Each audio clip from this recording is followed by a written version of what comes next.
Hi everyone, welcome back to my channel Aarohi की दुनिया में आप सभी का स्वागत है। आई होप आप सभी अच्छे होंगे और आप सबकी ब्लेसिंग से हम सब भी बहुत अच्छे हैं। तो यहीं पे हमने बुढ़िया माई का पार्ट 1 एंड किया था और यहीं से शुरुआत करते हैं इसकी। अगर आपने पार्ट 1 को नहीं देखा है तो प्लीज़ जाइए देखिए, लिंक आपको डिस्क्रिप्शन बॉक्स में मिल जाएगा। जंगलों के बीच ये बुढ़िया माई मंदिर की स्थापना की गई है। बहुत ही सुंदर सुबह का यहाँ का नज़ारा है। आप देखिए पीछे सिर्फ चारों तरफ जंगल और बीच में ये एक पोखरा, इस पोखरे की ही उस दूसरे किनारे मंदिर है। तो चलिए चलते हैं और आप ये सुंदर नज़ारों का आनंद उठाइए। हमें तो सुबह आने का जो हम लोगों ने डिसीज़न लिया था ये बहुत ही अच्छा डिसीज़न था, क्योंकि बिल्कुल भी भीड़ नहीं है यहाँ पे। नवरात्रि में लाइन लगी रहती है, बहुत लंबी लंबी लाइन लगती है दर्शन पाने के लिए। लेकिन इस समय हमें बिल्कुल भी, हम जैसे ही आए तुरंत दर्शन मिल गया और कोई लाइन वगैरह भी नहीं थी, क्योंकि हम सुबह 5:30 बजे यहाँ पहुँच गए। और व्यू तो आप देख ही रहे हैं, कितना सुंदर व्यू है। ये वो मंदिर है जहाँ से हम दर्शन करके आए हैं और अब हम इस पीछे जो मेरे मंदिर दिख नहीं रहा होगा, चलेंगे पास तो दिखेगा, तो आपको दिखाते हैं चल के। और ये सारे लोग पुराने मंदिर से दर्शन करके आ रहे हैं और अब हम भी चलते हैं, नाव पे बैठते हैं और चलते हैं, माता रानी के दर्शन करते हैं। और ये देखिए सुबह का नज़ारा कितना सुंदर है यहाँ का। हम इतनी सुबह आ गए कि सूर्य उदय अभी हो रहा है, आप देख सकते हैं। और ये नज़ारा देखिए, इस तरीके से ही क्रॉस करके जाना पड़ता है बुढ़िया माई के दर्शन करने के लिए। तो अभी तो नाव कुछ लोगों को लेके जा चुकी है और जब ये उन्हें छोड़ के वापस आएगी तो हम चलेंगे। तो जब तक नाव छोड़ के आती है उन लोगों को, तब तक मैं आपको ये प्राचीन मंदिर का यहाँ से व्यू दिखाती हूँ, जहाँ से हम अभी दर्शन करके आए हैं। भाड़ा भी है। अच्छा, घूमने के लिए। अरे हम लोग भी जाएंगे भैया। 10 जाने का 10 आने का। 10 में दोनों। 10 रुपए में ये नाव उस पार ले जाती है और ले आती है। तो चलिए हम चलते हैं। नाव पे बैठ गए हैं। ये पकड़ना पड़ेगा रास्ता में है? अरे नहीं पकड़ेंगे क्योंकि बहुत डर पहली बार से नाव पे खड़े होके जा रहे हैं। आज तक सिर्फ देखते थे लोगों को जाते हुए।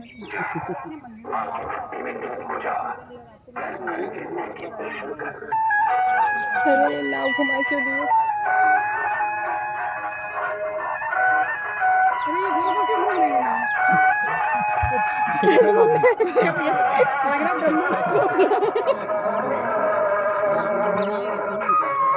अरे ऐसे में तो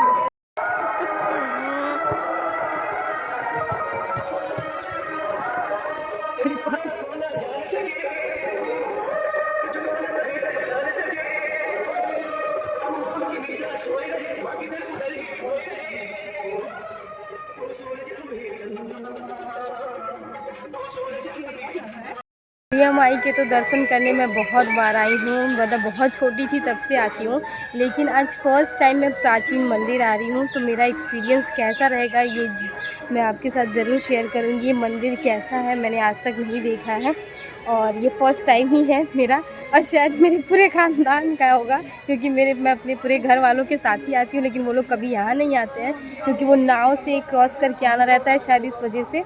तो चलिए मैं मंदिर दिखाऊंगी भी कि ये प्राचीन मंदिर कैसा है और आपको बताऊंगी भी मुझे कैसा लगा। यहाँ की भी दुकानें हैं, चलिए देखते हैं। तो चलिए सबसे पहले लेते हैं प्रसाद, उसके बाद मंदिर के अंदर चलते हैं। मैं थोड़ी सी एक्साइटेड भी हूँ मंदिर के अंदर जाने के लिए, क्योंकि मैंने पहले कभी इस मंदिर की फ़ोटो या वीडियो भी नहीं देखी है। मैं फ़र्स्ट टाइम मंदिर के अंदर जाने वाली हूँ, तो प्लीज़ ब्लॉग को पूरा ज़रूर देखिएगा, इसके बिल्कुल भी मत करिएगा। और चलिए चलते हैं अंदर, देखते हैं कि ये मंदिर के अंदर कौन कौन से देवी देवताओं की स्थापना की गई है और यहीं से मंदिर के अंदर प्रवेश करते हैं।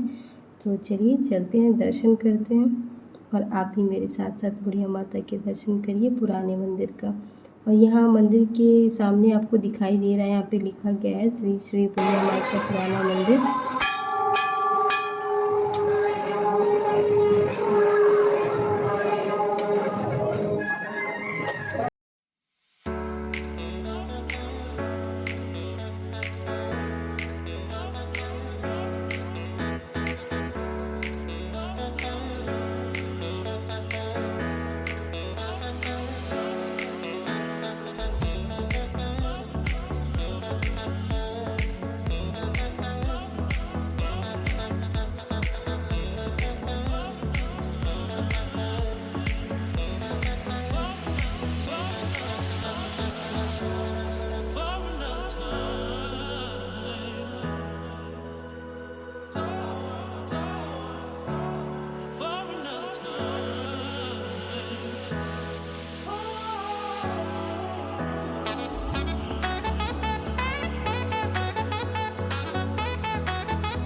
आई होप आपने अच्छे से बुढ़िया माई के दर्शन कर लिए। अब मैं मंदिर के बारे में कुछ चीज़ें आपको बताती हूँ। ये स्वर्गीय रामदेव जी महाराज की प्रतिमा है, जिन्होंने मंदिर का निर्माण किया था, पुराने मंदिर का।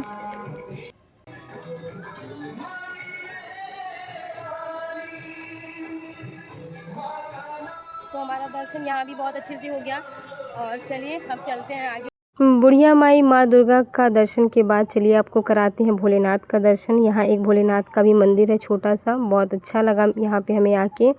और चलिए मैं कुछ बुढ़िया माई के इतिहास के बारे में आपको बताती हूँ, जो मैंने यहाँ दीवारों पे, जो पुराना मंदिर है उसके दीवारों पे अभी पढ़ा है। कहते हैं ये मंदिर कितना पुराना है ये किसी को नहीं पता है। पूर्वजों का कहना है कि इस घने जंगलों के आसपास कोई गांव से बारात इसी रास्ते होकर गुजर रही थी। और जो मैंने अभी आपको कुछ देर पहले एक पोखरा दिखाया था जिससे हम पार करके पुराने मंदिर आए थे, उस पे एक लकड़ी का पुल हुआ करता था। तो वहीं कहीं किनारों पे बुढ़िया माई बैठी हुई थी और उन्होंने बारातियों से बोला कि उसमें नाच का प्रदर्शन हो रहा था, तो उन्होंने बोला मुझे भी अपना ये नाच दिखाओ। तो बारातियों ने उसी में से बोला कि मुंह में दांत नहीं है और आपको मतलब ये नाच गाने का शौक़ है देखने का। और उन्होंने इस तरीके से बुढ़िया माई का उपहास उड़ाया। लेकिन उसी बारात में एक जोकर था जिसने आकर बुढ़िया माई को अपना नृत्य दिखाया और जिससे बुढ़िया माई बहुत प्रसन्न हुई। तो उन्होंने उस जोकर को बोला कि जब ये बारात वापस आएगी तो तुम इनके साथ इस पुल को पार मत करना, तुम पहले ही पार कर लेना और ये बात किसी को बताना नहीं। तो जब बारात अगले दिन वापस आने लगी तभी अचानक से उस जोकर को ये बात याद आई बुढ़िया माई की। तो उसने पुल को पहले ही पार कर लिया और पार करने के बाद जब वो पीछे मुड़ के देखा तो उस लकड़ी के पुल पे बुढ़िया माई आदि शक्ति जगदम्बा का रूप धारण कर चुकी थी। और उन्होंने उस बारातियों को उनके उपहास उड़ाने पर श्राप दिया और वो लकड़ी के पुल को तोड़ने लगी और तोड़ते ही सारे बाराती उस पोखरे के अंदर समा गए। तो उसके बाद उन्होंने जोकर को बोला मतलब बताया कि आज के बाद से कभी भी कोई भी बुढ़िया माई का नाम लेकर पूजा पाठ करेगा, श्रद्धा से मंदिर में आके दर्शन करेगा तो उसकी सभी मनोकामनाएं पूर्ण होंगी। और तभी से इस जगह को बुढ़िया माई के नाम से जाना जाने लगा और यहाँ पे मंदिर का निर्माण हुआ और सारे भक्तजन आते हैं, अपना श्रद्धा भाव से पूजा पाठ करते हैं, बुढ़िया माई के दर्शन करते हैं। और अब इसके 2 मंदिर बन चुके हैं, प्राचीन और पुराना। तो यही था बुढ़िया माई का इतिहास जो मैंने मंदिर की दीवारों पे पढ़ा और आपको बताया। तो हमने पुराने मंदिर में भी अपना बहुत अच्छे से दर्शन कर लिया है और चलिए नाव आ रही है हमें ले जाने के लिए, तो नाव पे बैठते हैं और चलते हैं अब उस तरफ।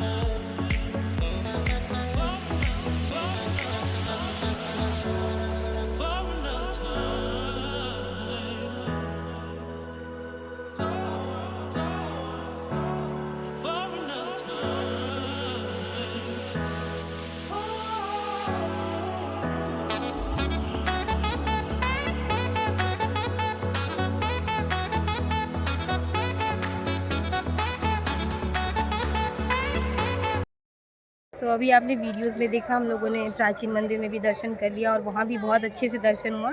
और अभी भी ये लोग जा रहे हैं दर्शन करने के लिए, क्योंकि अब सुबह होती जा रही है तो भीड़ बढ़ती जा रही है। क्योंकि हम लोग काफ़ी सुबह आए थे, इस वजह से हम लोग को भीड़ बहुत कम मिला, था ही नहीं इनफैक्ट भीड़। तो इस वजह से हम लोग का दर्शन बहुत अच्छे से हुआ है। बहुत मन को खुशी भी हो रही है क्योंकि सोचे थे कि लाइन में लगना पड़ेगा और बहुत टाइम लगने वाला है, लेकिन अभी 7 बज रहे हैं, हमने दोनों मंदिर के दर्शन कर लिए। और आपने देखा ही हम लोग को नाव से क्रॉस करके जाना पड़ता है दूसरे मंदिर पे।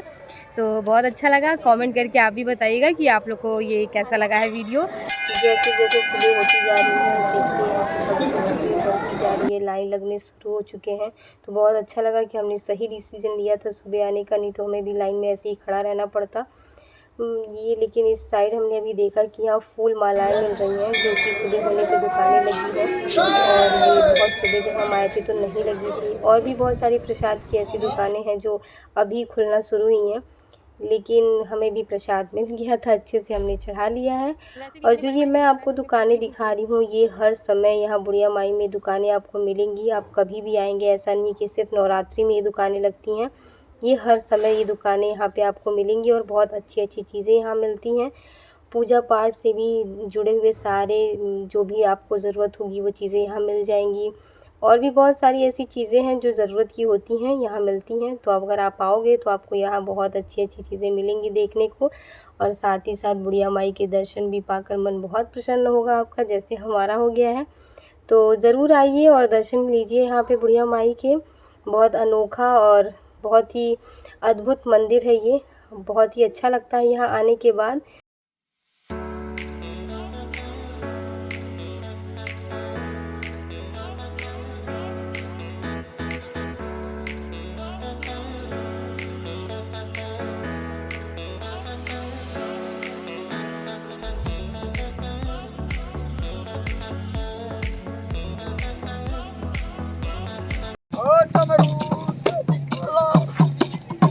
ये रघुपति राम, ये राजा राम, ये गंगा के लाल। फाइनली हम लोगों ने दर्शन कर लिया, ऐसा आपने वीडियोस में देखा ही, और मेरे साथ साथ आप लोगों ने भी किया। तो हम लोग तो वैसे दर्शन के ही उससे आए थे, लेकिन हमने सोचा एक ब्लॉग बनाते हैं और आप लोगों को दिखाते हैं कि यहाँ बुढ़िया माई का मंदिर कैसा है। कमेंट बॉक्स में ज़रूर बताइएगा कि आपको वीडियोस, ये व्लॉग हमारा कैसा लगा बुढ़िया माई का। और मिलते हैं अब आपसे नेक्स्ट वीडियो में, तब तक के लिए bye, take care, thank you for watching. जय माता दी। जय माता दी।